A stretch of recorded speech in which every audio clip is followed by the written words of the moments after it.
மனிதவியல் TV நேயர் அனைவருக்கும் வணக்கம். இன்னைக்கு நம்ம பதிவில்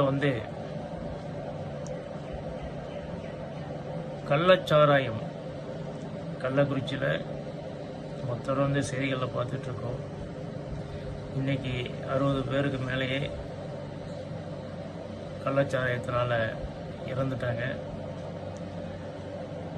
60 குடும்பங்கள் அனாதையாக தவிக்கின்றது. விதவைகளாக காட்சி அளிக்கின்றார்கள்.